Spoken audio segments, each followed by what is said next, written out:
When we put the effort in, working on scales, and in this video, basic chord inversions, your musical toolbox increases. As it increases, you get more knowledge, more doors open, and you can create chord patterns like this. However, we need to start from scratch so we know what we're doing, so let's begin learning about chord inversions. All right, so today it is the C chord, root, first and second inversion. I'm going to show the right hand and the left hand. I'm going to go ahead and talk about how to identify the chord and how to create a first inversion as well as second, and then I'm going to go back and apply proper piano technique and give some tips. And I'll probably throw in a little ear training in there or some suggestions down the road. This is a very visual instrument. We're always talking about hand shapes and patterns, but please always listen to your sound. You have to work those ears.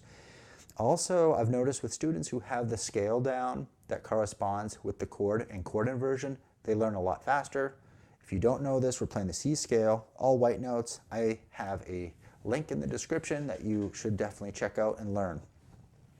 So here we are, root chord, C, E, and G, and we have our C as the 1, the E is the third note of the scale, that's a 3, and then the 5. There are very strong notes in that scale, and this is our root. Very strong grounding note.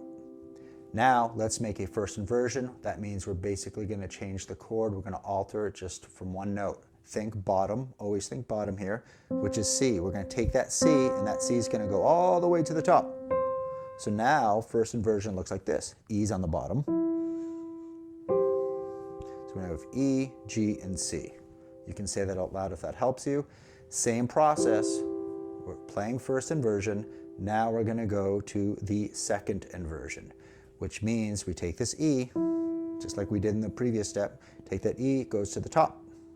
So now we have G on the bottom, C, and then E.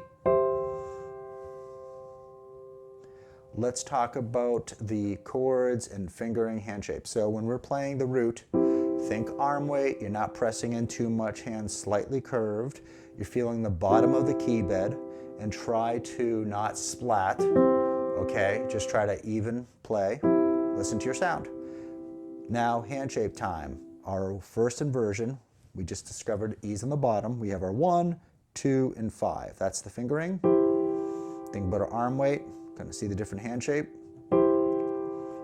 Then we're going to second inversion. We have our G, C, and E, and our fingers are 1, 3, and 5.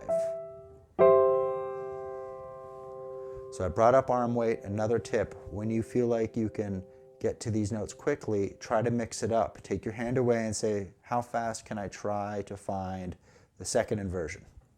Okay? And mix it up. How fast can I try to find the root? And it might be easy in this key, but when you start getting into other keys, you might be doing a little extra thinking. Same idea. How fast can I try to find first inversion?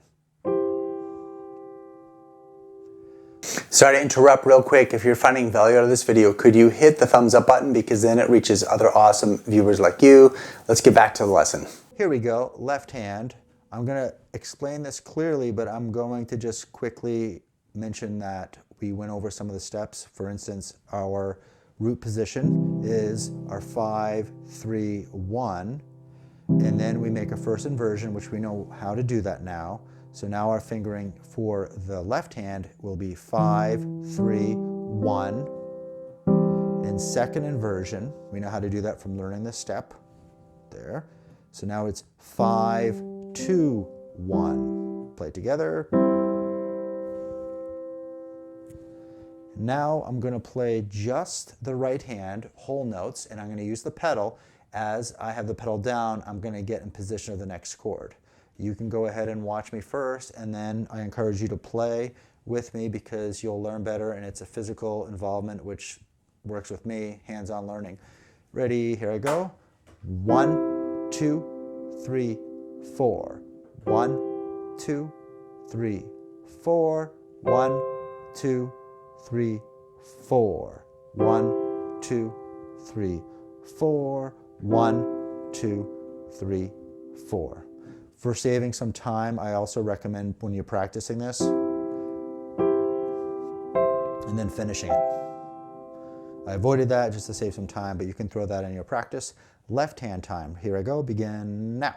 1, 2, 3, 4. 1, 2, 3, 4. 1, 2, 3. Might as well, right? 2, 3, 4. And you can go slower if you wish. Thank you so much for watching this video. If you like this content, then definitely you want to subscribe, because at a glance, the next video will be the G and C chord and inversion exercises, where I have some ideas where it can help you work with your hand position and fingering. So hope to see you then. Take care. Bye for now.